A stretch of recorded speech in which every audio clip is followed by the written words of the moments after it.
Hi, I'm Michelle Werdeman, and I help people create their dream life by asking powerful questions, better questions, through mind, balance, and wellness living. You'll get clear about what you really want by achieving emotional freedom and strengthening your relationships. Through my foundational coaching and 19-year certified financial planning background, I guide you through your circumstances, thoughts, and feelings and show you how to take actions that give you the results you want. Contact me today at mbwliving.com to schedule your free 30-minute discovery call. Hello and welcome to the Boot Camp for Your Mind podcast. I'm your host, Michelle Werdeman, certified life, weight, and career coach and owner of Mind, Balance, and Wellness Living. What's happening, friends? Today is Friday, TGIF, and it is cold. I think we had 70-degree weather last week, and these last couple mornings have been in the 30s. And yeah, I guess it's that time of year. Although it's funny, I don't know, for any of you guys that have boys, I don't know how they don't get cold and they all wear shorts. To get my son to wear pants is a struggle. So I've decided that if he's not cold and complaining until there's snow, if he wants to go ahead and just wear shorts with long socks, then it's not worth the battle. All the power to him. But anyway, I wanted to hop on here. I was recently interviewed for another podcast. It's called Married with a Business, and it's Greg and Allison Guido, and they have an amazing podcast, so you can check it out. I'm actually interviewing them about their relationship next week and how they kind of balance everything. So they're at home together, they work together, they have kids together, they do all sorts of things together. So I want to see how and talk about how they stay sane, because I feel like in today's world where, a lot of couples are working at home now together, there's different dynamics, and I want, to kind of hear how they get things, to flow easy, because sometimes when you're around somebody all the time, even the littlest things can get on your nerves. So that's going to be a great podcast. That's coming up next week. But they had interviewed me about journaling. And the reason for that is, if you haven't heard, I recently created a journal that you can get on Amazon. It's called Today is Going to Be a Great Day Daily Journal.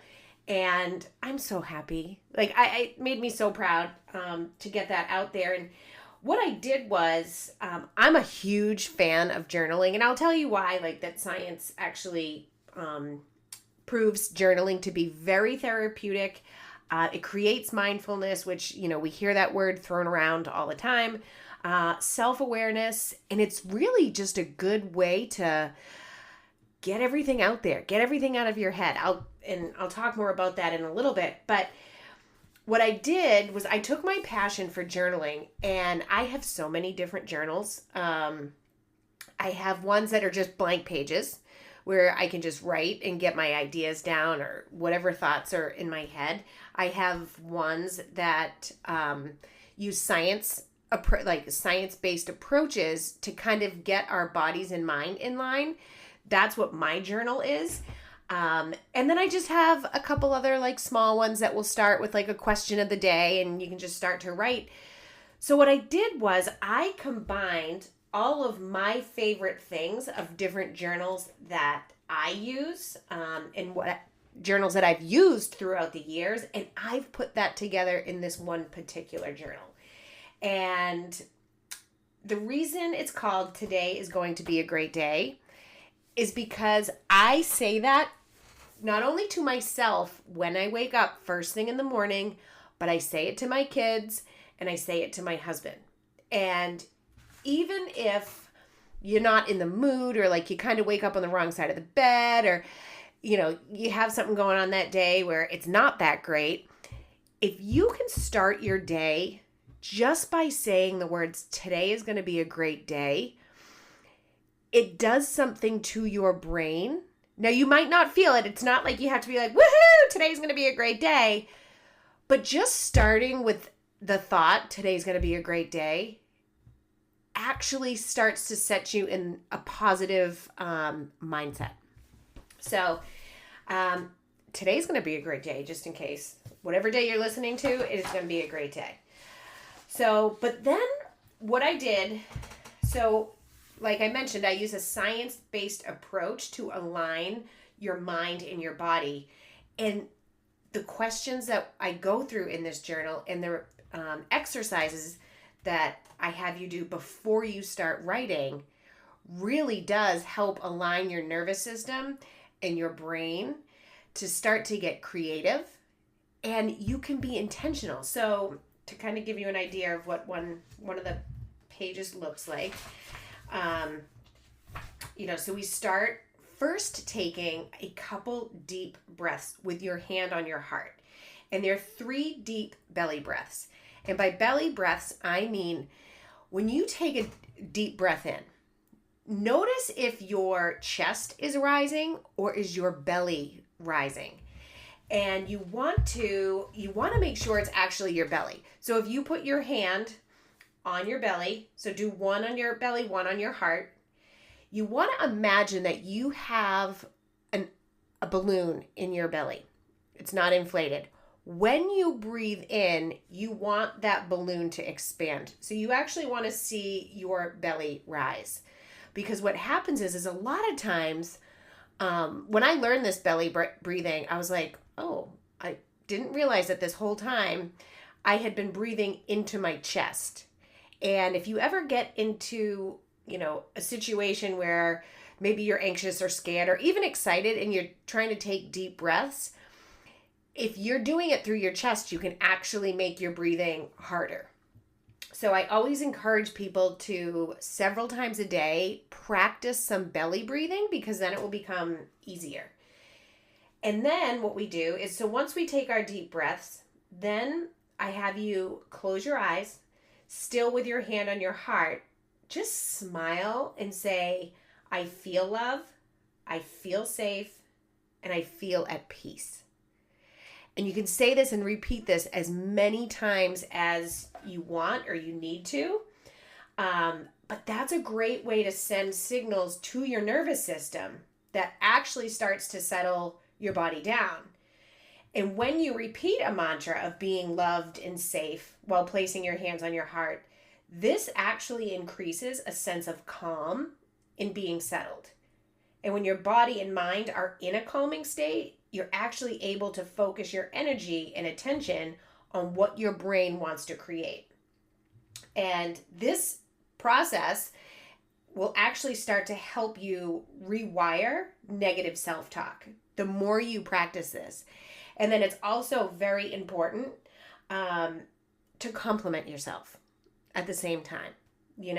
Think of something that you can compliment yourself, because that really will help that negative self-talk. And do not skip that part, because I always say, I'm like, you rock and you are awesome. But so then within the journaling, we kind of look at a big picture and we create a vision board. And a vision board is, you can take all different areas of your life and think about what you want to create, whether it's in that year or whether it's 3 years, 5 years. But if you, wherever you do start, so let's say on your vision board, you look to say, okay, within the next 12 months, this is what, and I'm just going to take a quick peek here at like the different areas that we look at in this journal. So we look at your physical being, your mental well-being, your professional, your financial, travel, recreation, spiritual, and you customize them however you want. But when you have a board, like a vision board, and that's in this journal that you can look at and refer to, what that does is each day we break up little goals or big goals, that what can you take action in that particular day to get you closer to what it is that is on your vision board. And when you can write down at the beginning of each day. And if you do it at nighttime, that works too. Maybe it's an intention for the next day. What is something big or small that I want to create? What result do I want to create for myself? And then what action steps do I need to take to create this? And then this is kind of cool. It's important to actually stop and visualize, one, you taking those actions, and two, acting, like how are you going to feel once those actions have been taken? And that's a really important step because, and that's a topic for another day of, living kind of from your future self. But this particular type of journaling, so again, this aligns your mind, your body, and what it is that you want to create. So there's another type of journaling. So I told you I have like so many journals. Because somebody, people always ask me, like, they hear journaling and it kind of can be a little bit scary.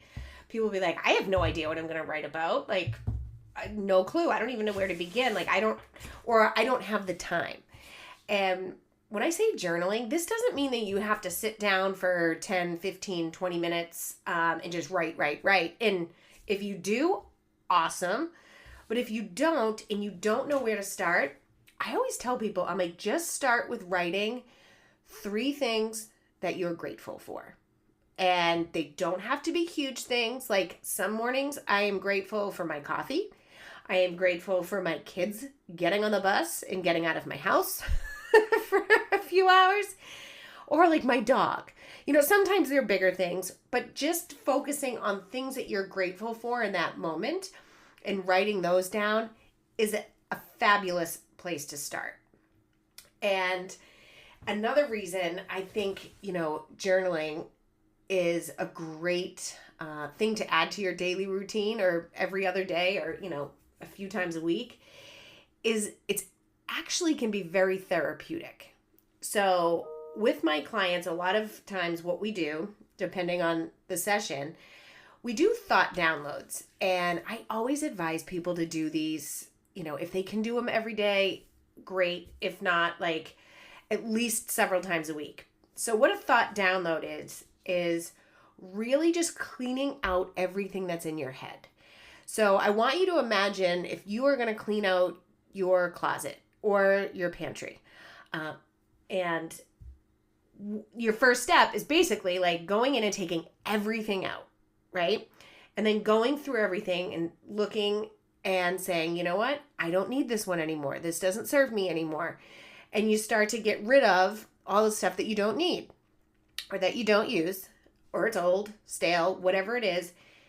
And then you strategically place everything back into the closet or to the pantry. Well, the same thing is true for what you can do on paper for your thought downloads. You clean out everything that's kind of swirling in your head. We have, I've mentioned before, anywhere from around 60 to 70,000 thoughts a day. 90% of the thoughts that you think today are the same ones you thought yesterday. And when you can do a thought download and then you look at it without any judgment, because let's face it, we all have some crazy thoughts, like some things that you don't ever want to say out loud, but we all have them. So the idea here is to get everything out, do not judge them, and look at your thoughts and which ones are not serving you, which ones are old and stale and you don't want to be thinking anymore. And be very aware of which thoughts those are, move them to the side and put back in the ones that are serving you, the ones that will help you, the ones that will get you closer to what it is that you want, the ones that make you feel good, right? Our thoughts create our feelings and our actions and our results. So by doing a daily thought download, you get to take a look at what's actually going on in your head. And a lot of times, once you start writing, you're going to start to write down thoughts that you never even realized you had, like thoughts that are like subconscious. And when you do this, when you look at these thoughts, then ask yourself, because a lot of them might be judgmental, which of these thoughts are actually true? Like which ones are facts? Because a lot of times some of the thoughts that we think are thoughts that are just stories. And they're just stories that we have told ourselves every day, over and over, several times a day. And they're actually just not true, right?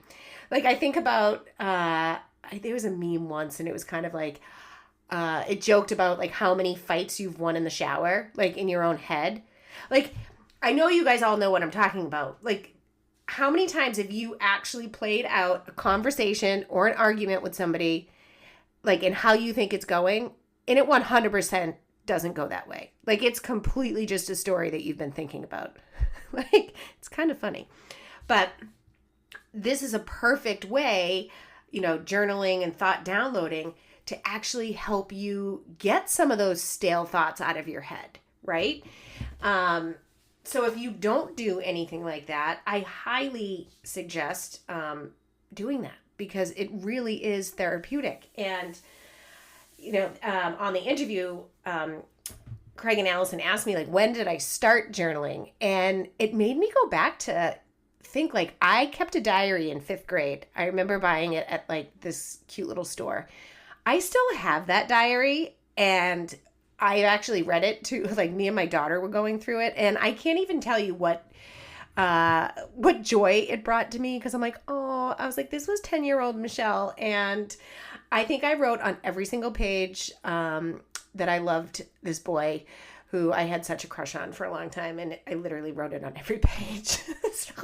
So stuff like that, like I love going back and looking at that, because another one of the questions was, and people have asked me before, they're like, God, I don't want, if something ever happens to me, like, I don't want people seeing the shit that's going on in my head. But so for me, I love to reflect back on my journals. And I actually have 2 journals, one for my son and one for my daughter. And I started these journals to them when I found out I was pregnant with each of them. And it is so neat to go back and read the entries, like where I was at, where was my mind at, like what was happening in my life. And I still to this day write to them. And when they are older and they will appreciate them, I can't wait to give them to them. They know about them. I think I've read them each 1 or 2 entries, but that's really about it. And it's such a sense of gratitude that I feel when I go back and I read these journals. And then I have some from, my early 20s, when I started to struggle with anxiety and, panic attacks. I go back to those and I think of where I'm at now. And if I could go back to the younger me and let her know all of these fears and all of these worries and all of the stuff that she was thinking about, that I was writing about, it's all going to be okay. So that's kind of cool to go back and look at that. And then also another powerful tool about journaling is if I'm trying to create a result in my life that for some reason doesn't seem to be working, I can go back to a time in my life where I actually created something, like a time in my life where I was really successful at what it was that I was looking to do. So let's say if it's a weight loss goal, like I remember when I was, I had my daughter Elizabeth and I packed on a shit ton of weight. Like it happens. So I went through a process. I did the weight loss. I lost all of it and then some. But after my son Jack, I was having a really, really hard time losing the weight. Like I just, for some reason, it wasn't happening. So I know if there's nothing physically wrong with you, if you're not getting a result, so in this particular example, like the weight loss, there wasn't anything physically wrong with me, but I was like, okay, what is different? Like, what am I not doing now that I was doing back then? I went back to those journals and I looked to see, like, where was I mentally, like, what was I doing physically? Because if I could create that result before, I can use those same tools to create the result that I wanted then, like post Jack. I always joke with him. I'm like, I was at my lowest weight ever the day I found out I was pregnant with him. I'm like, son of a bitch. I was like, here we go again. But he's amazing. So I would not change that for the world. In fact, he's so cute. Today is Crazy Hat Day in his classroom, and he's excited because he gets to wear his Halloween costume, which is a ginormous banana head. So it's his face inside of a big banana, and that is his crazy hat. So that's another powerful tool about journaling. You can go back and look at all of these different areas of your life, like where you were, what was going on. And it's just, like it's, even reading those things are very therapeutic. So for me, journaling is huge. So I won't beat a dead horse, but I just wanted to come on, share with you my thoughts about journaling. And when you write down goals too, so some people will journal specifically just around results they want to create. When you write them down consistently, you're actually putting those goals into your subconscious. So you'll start to show up as if you've already, created that goal. You'll start to take the action, and just by seeing them every day and writing them down, literally you're rewiring your subconscious to actually start to create what it is that you want. So many amazing journals out there. So mine, again, if you want to grab it, it is on Amazon. It's a beautiful hardcover. And today is going to be a great day. I will put a link in the show notes, and you can just click on that and you can grab it there. And have a wonderful day, and happy journaling.